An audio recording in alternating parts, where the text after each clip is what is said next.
and now they've developed almost 90% of enriched uranium, which is 20 times the amount you need for an atomic weapon. Is that for civil uses? Is that still a projection, or is it when they actually press that little button and it lands in the U.S.? Well, let me ask you. Well, let me before. Hold on, Piers. Well, hang on. On that point, on that point, given you said projection that 22 civilians have been killed but let me from ask ballistic you. missiles, and we've had 600 warheads on Israel. We've had warheads land on the UAE. 2,000 people in Lebanon and 3,000 people in Iran. And regarding, it's so funny.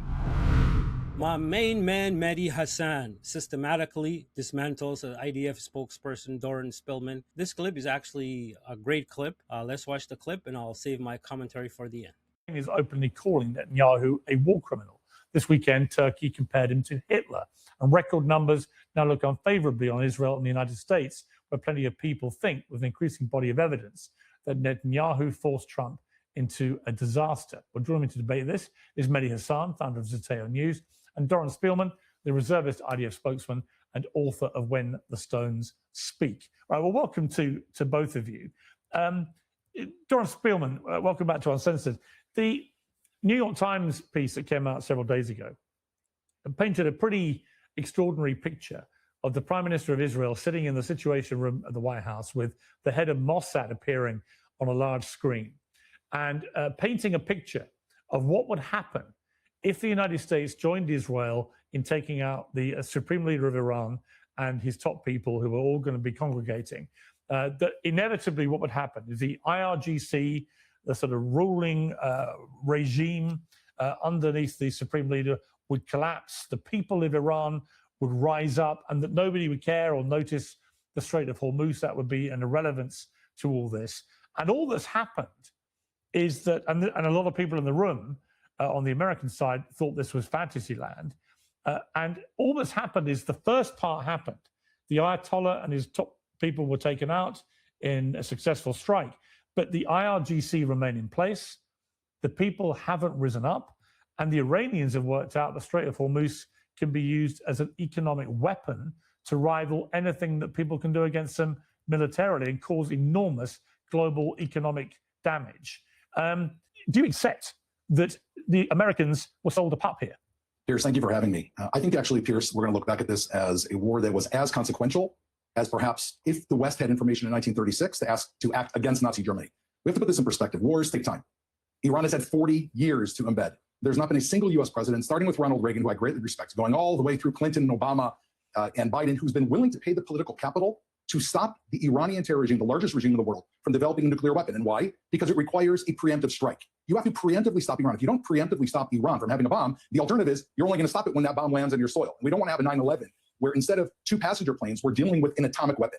And I think President Trump has been incredibly consistent from the very beginning. And here, obviously, he shares a value with Israel, which is that Iran cannot be a nuclear regime. It's very, very simple. You cannot have an Iranian terror regime that instead of blocking the Straits of Hormuz with ballistic missiles, they can block the Straits of Hormuz with a nuclear weapon. You can't have a regime that when they shoot at Israel, which we've had more than 6,000 of their weapons, both from Hezbollah and Iran, we've had over 1,000 over the last 12 months, any one of them loaded with a nuclear weapon. And we have to take a step back here. We see the face of the regime.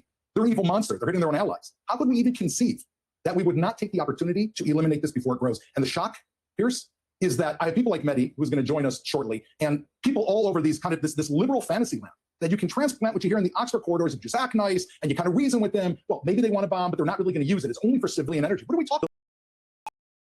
This is the face of terror with a bomb that's being stopped. It should be the entire Western world as an opportunity to stop this before it happens. And I think, if anything, it's praiseworthy, Piers. Okay, Mahdi Hassan, it's praiseworthy. Well, it's not praiseworthy. The entire war has been a disaster. I think everyone agrees on that. Even the Israeli opposition agrees it's been a disaster the way Netanyahu and Trump have handled it. I think any objective person can look at the state of this war, even if you are pro the US government, pro the Israeli government, and say it's been a success. But let's put that to one side. I want to take on board what Doran said across the board, because a lot of it was pure projection. I mean, I'm hearing him talk about monsters in charge of governments, the face of terror, nuclear weapons. Who are we talking about here, Iran or Israel? Because I would ask a few questions for your viewers to consider today as they listen to Doran. Which country in the Middle East has nuclear weapons? It's not Iran, it's Israel. Which country in the Middle East has not signed the NPT, the Non-Proliferation Treaty? It's not Iran, it's Israel. Which country in the Middle East is defying a UN Security Council resolution calling for that country to open up its nuclear facilities to IAEA inspectors? It's not Iran, it's Israel. Which country in the Middle East attacked 6 countries in the Middle East last year? 6. It wasn't Iran, it was Israel. So Iran, for all its many sins and crimes, is not the rogue nuclear state in the Middle East right now. That country is Israel. As you said, Piers, in your introduction, global public opinion has made it very clear that they see Israel as the threat to regional and international peace right now. You point out, Piers, that it's Benjamin Netanyahu dragging American Republican presidents into war choice, Iraq in 2002-3, and now Iran in 2025, 2026. Yeah, I mean, Doris Spellman, the flaw in your argument is just a bunch of woolly liberals who didn't want this to happen. If you look at actually the reaction from American conservatives, you've got Tucker Carlson, Megyn Kelly, Candace Owens, Alex Jones. You've got Trump supporters like Joe Rogan, Theo Von, and others, the big podcasters who helped get him elected. There's a massive cross-section of very influential people, many of whom are conservative Trump supporters historically, who have condemned this war and want nothing to do with it. So I don't think you can just bat it away as, oh, it's just a bunch of liberals throwing their toys out of the pram. It's not. I love the word projection because projection is used by people who don't live in the real world, because the alternative to a projection when it comes to a nuclear weapon, when does that projection end, Mehdi? Does it end when Iran is trying to develop enriched uranium, and already back before the JCPOA had already developed 6 times, and now they've developed almost 90% of enriched uranium, which is 20 times the amount you need for an atomic weapon? Is that for civil uses? Is that still a projection, or is it when they actually press that little button and it lands in the U.S.? Well, let me ask you. Hold on, Piers. Hang on. On that point, on that point, given you said that 22 civilians have been killed by ballistic missiles, and we've got 600 warheads on Israel. We've had warheads land on the UAE. 2,000 people in Lebanon and 3,000 people in Iran. And regarding, it's so funny. Regarding Iran, you put them on the court bench. You call in someone for character reference, comparing Iran to Israel. Who's Iran? Well, they've developed a global terror regime that stretches from the Middle East through Latin America into Europe. They have the Houthis who've stopped shipping and have fired missiles and weapons both at Israel and U.S. assets. They created Hezbollah, the world's largest terror organization. That is also one of the largest drug organizations. You created Hezbollah by illegally invading Lebanon. Who committed October 7th.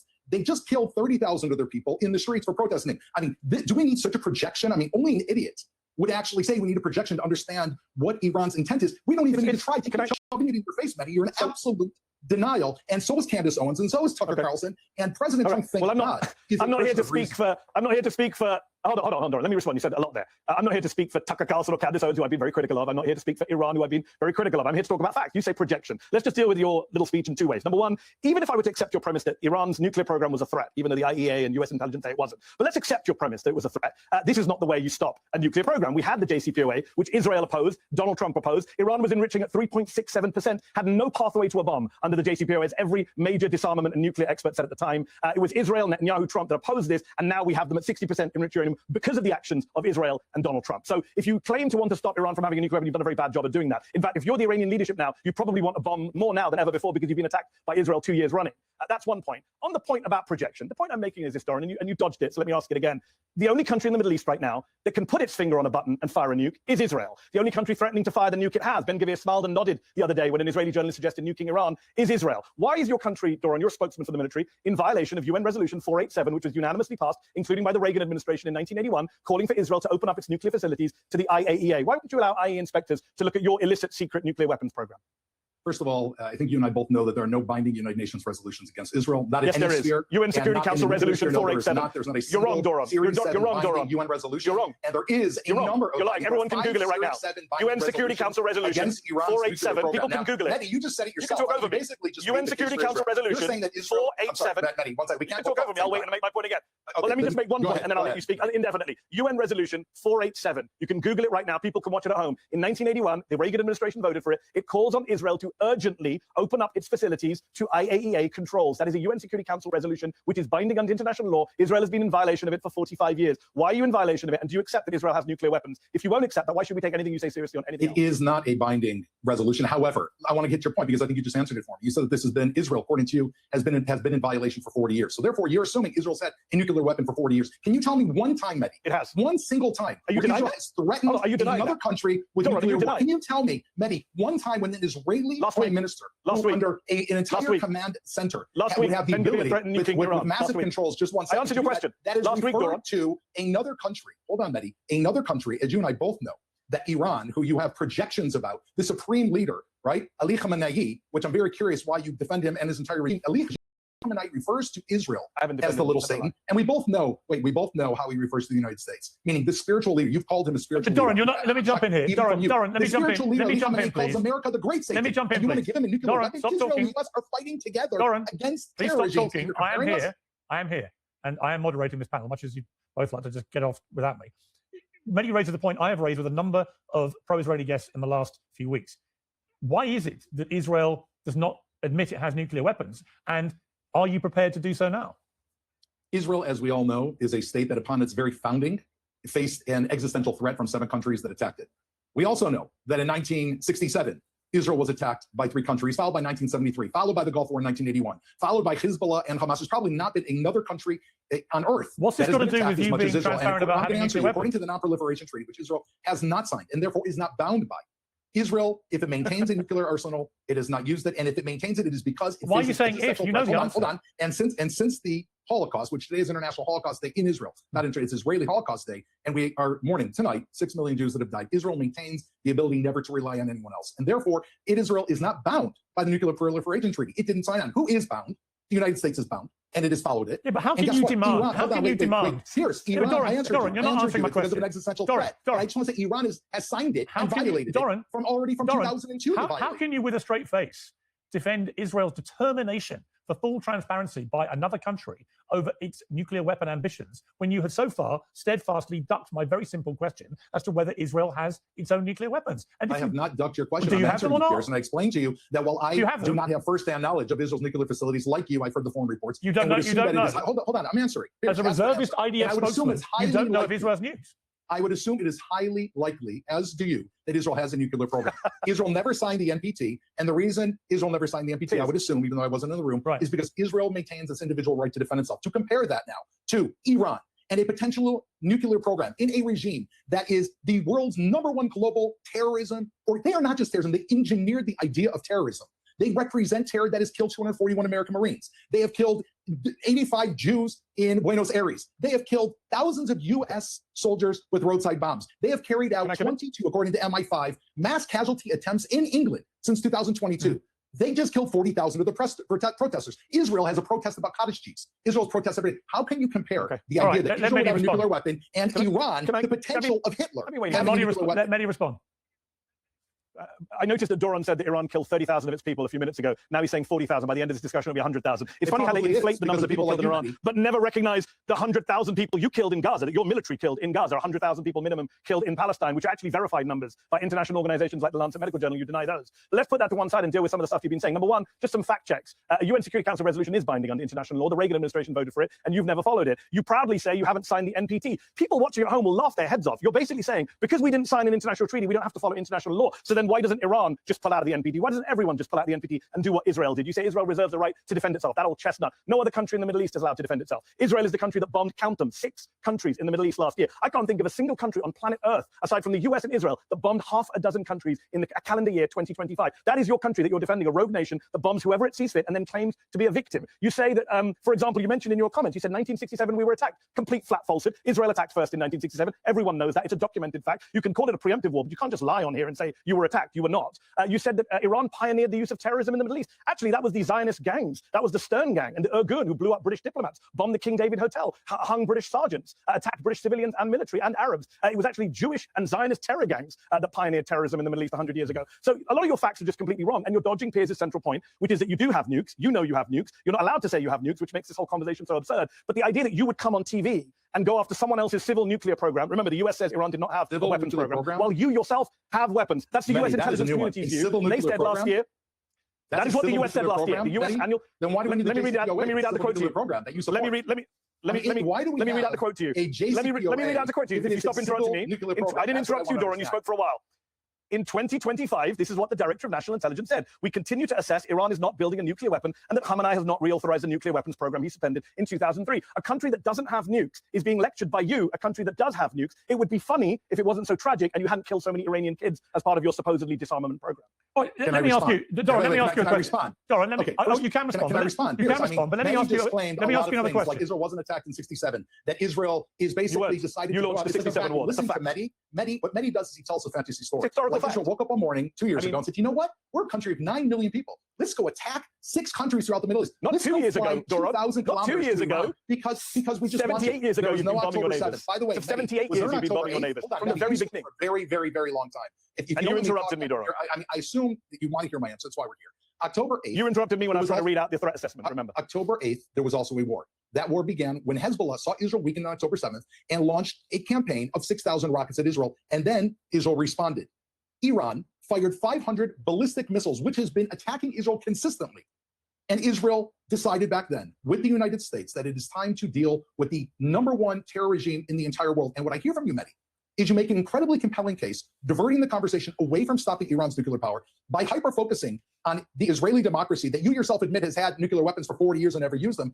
And you were essentially getting a get-out-of-jail-free card for Iran. Mehdi, are you willing, if there's a possibility in your projection, if you projected that Iran would have a nuclear weapon, would you be concerned? All right, well, I want to ask a question based around that. So which is, hang on. If I could just ask a question of Doran now, which is this, which is if the whole purpose of this war was to stop Iran developing a nuclear weapon, do you concede now that if you don't get the enriched uranium, either voluntarily handed to you by Iran or by seizure, which would require the use of ground forces, that the whole war will have been a failure? Do you accept No, it wouldn't have all been a failure because obviously we will not get the most important thing, which is to remove the enriched uranium from Iran. And that is the number one.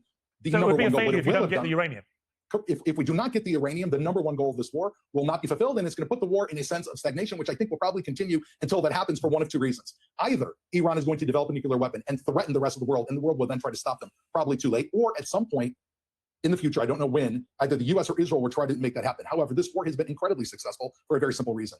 We have destroyed Iran's nuclear production capabilities, its launching timers, its hard fuel, all of the many things that go in order to take that bomb, put it on a warhead, and shoot it have been destroyed.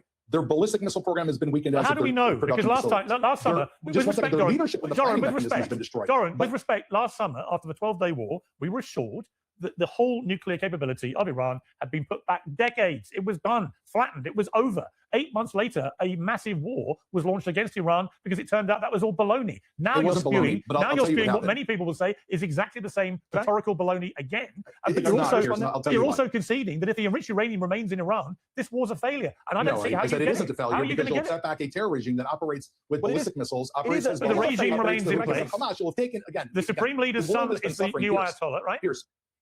Yeah. Say this again, I'm sorry. The Ayatollah, the Supreme Leader who was killed, his son is his replacement. The IRGC regime remains in place. There's been no protests from the people of Iran, and the Straits of Hormuz have become a massive weapon for the Iranians to use economically, as they also simultaneously attack all their Gulf state neighbors. So the idea my point is the idea that at the end of this, Iran keeps its enriched uranium, you would have to admit, in that eventuality, the war's a failure. Because a war, Piers, it's very rare that you get a victory, what's called, unconditional surrender of any enemy. I don't think it's happened since World War II. What you get in wars are cumulative gains. Again, this is not fast food. It's like a McDonald's drive-through. The woman says, "What do you want?" You say, "I want, the end of the Iranian regime." This is a process that began a number of months ago with the 12-day war. And what Israeli intelligence and U.S. intelligence saw is as soon as that war ended, Iran went right back to building the nuclear program, developing the nuclear sites, digging for the uranium that was there. They refurbished their ballistic missile sites and were expanding it from 2,500 to 7,000. And like you said, that now that we see Ali Khamenei has been killed, what do we see happen? They have not reformed. They put in another member of the exact same family, meaning this regime is. So you have done this. Hold on. Can I actually say Mehdi respond to stop them, Piers? It's the idea. Okay, Mehdi's response, please. So what both of you are missing to an extent is it's not really about what uranium is left in the country. It's about intent. You have left, the Israelis and the American government have left the Iranian government, not just in place. There hasn't been the regime change that Netanyahu lied to Trump and said would be easy in that situation from meeting. They've not just left the Iranian regime in place, but they've left the Iranian government with the clear intent to want to have to defend itself, to use Doran and the Israelis' favorite phrase, their right to self-defense. If you were in the Iranian government today, would you not want to get nuclear weapons? Would you not think I've been attacked 2 years running by people I was in the middle of negotiations with? Every time I'm in a negotiation with them, they kill our negotiators, they kill our top foreign diplomats, they threaten to kill more of us. Every time we're doing a deal, whether it's in Geneva or Vienna or Oman, they attack us, which is what the Israelis did last year. Why would you not want to get nuclear weapons? Why would you not look at North Korea and say, no one dares touch North Korea because they have nukes? Why would you not listen to Doran speaking on Piers Morgan saying, well, we didn't sign the NPT, so we don't have any obligations not to have nukes? Why wouldn't Iran say, well, we're going to pull out the NPT, we're going to do what North Korea did, and we're going to do it because the world saw us get illegally attacked 2 years running? Doran asked me, do I want Iran to have nuclear weapons? No, I'm anti-nuclear weapons. I'm not like you. I don't support nukes and have a secret nuclear weapons program. I supported the JCPOA, which in the very first paragraph, Iran affirmed never to build nuclear weapons, which said that Iran could only enrich to 3.67%, which got rid of a lot of their highly enriched uranium. You, the Israeli government, Netanyahu, stopped the JCPOA, wrecked the JCPOA. You helped Iran enrich to 20 and then 60. You brought us to this situation, the Israeli government and the Donald Trump administration. So don't lecture the rest of us about nukes when you have nukes and you've now incentivized Iran to get nukes. Every year, there is no doubt about it. There is a resolution. Let me just finish my point, Doran. You and Piers spoke for a very long time. Let me finish my point. You said you don't like interruptions. I'll finish in a moment. The UN General Assembly votes every year to have a weapons of mass destruction free zone in the Middle East. Iran votes for that resolution. Everyone in the world votes for that resolution. 2 countries don't vote for that resolution. That is the US and Israel, because Israel wants to be the only power. Well, Iran doesn't have nukes, and you do. You are so the only naive, person Mehdi. It's who can't be trusted is you, unbelievable. I'm Doran. listening to you. You can't even tell. You can't even tell. Doran, you can't even tell the viewers today whether Israel has nukes. You can't even say one realize, statement. Mehdi, you're defending Doran, why should Iran. anyone believe anything you say? No, I'm not actually. Nuclear program is Iran. You. It's Ali Khamenei. That's your leader. No, the US disagree with you. And the IAEA. I mean, there's no which evidence. one are you? Because you're defending. You sound like Mehdi Khamenei. We're a nice program. We vote against nuclear weapons. Of course. We just want go for racist insults. 2014, that's all you have left. We already had 20% enriched uranium. I mean, who are you speaking Doran. as? As an American citizen? And yet, as a British citizen? hold on. You're going back to 2014, Doran? 2014. Who are you speaking as? You're speaking of the Israeli military. And it was reported before the JCPOA. And exactly. When did the JCPOA get signed, Doran? Do you know what year? 2015. Do you know what year the JCPOA was signed? 2015. Exactly, the year later. So why are you going back to 2014? It was resolved in 2015. And then you and Trump came along and wrecked it. No, the Trump administration vouched and said Iran was complying with the JCPOA. So when you keep saying why you trust Iran, Iran did what it had to do.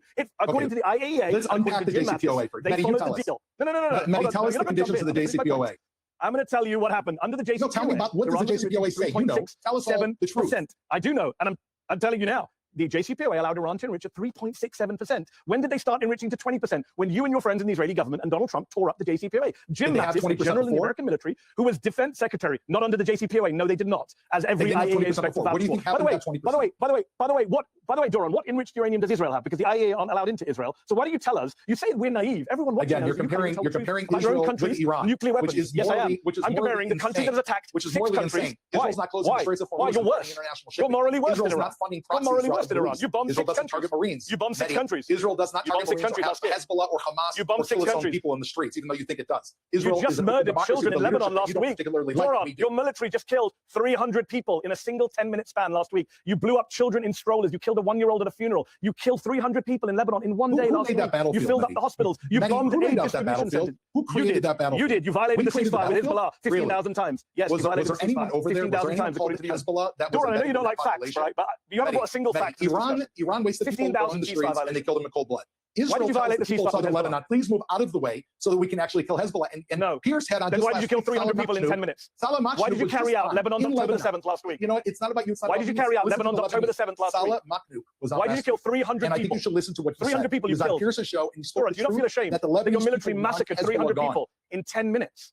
I'm sure it is true. I'm sure it's true many Lebanese people would like Hezbollah gone, but it's also true that many Lebanese people right now are running terrified for their lives because of the bombing waves over them. And a million people are being displaced from their homes. And there's a horrible familiar past that follows what happened in Gaza. If we don't displace them, then I go on the show and we're accused of killing civilians, right? And if we do displace them, then we're accused of displacement. You told them they can't come back.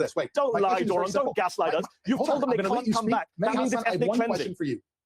Does Israel have a right to respond to Hezbollah after they shot 6,000 rockets at us unprovoked on October 8th, 2023, one day after October 7th? Do we have a right to respond? Any country has a right to defend itself. Of course it does. Does Israel have a right? Does Lebanon have a right to defend itself from Israeli invasion? How?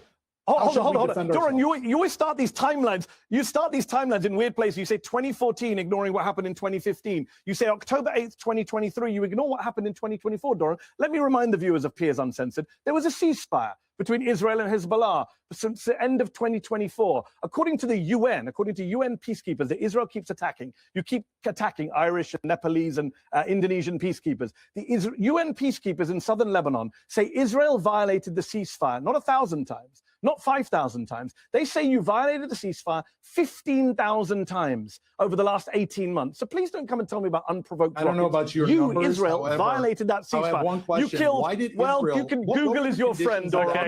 400 Wait, people. There was one hold on. basic You condition. can't just say I don't know my Guys, numbers. we've run out of time. From the UN. We've run out of time. Southern Lebanon. I'm sorry, we've run out of time. We murdered 300 people last week, and those were your I'm people. gonna leave it. What a racist remark to say. I think those are your people. But these people, they don't care about human life. They're just taking everybody out. Everybody's a terrorist to them. Wow, this is a great conversation. One-year-old baby is a terrorist. I think that speaks volumes about your view of Arabs. The one-year-old baby was put in harm's way because I'm going to leave it there, gentlemen. At a funeral? I They were put in appreciate you harm's way joining at a me. funeral? We've run out of every time. point that he So thank you was trying both to very make. much. I appreciate it. And they couldn't even, he couldn't even answer. Do you have a nuclear weapon yourselves or not? It's crazy. And if your house is dirty, you can't be telling other people to go clean their house. You got to clean yourself first. But That's how it is. These things will just continue, and people are going to just argue about it, and it's just more wars, more killings, and it's just sad. But that's it for this one. Thank you for watching. Please don't forget, if you found this to be useful, please like and subscribe, and we'll see you on the next one.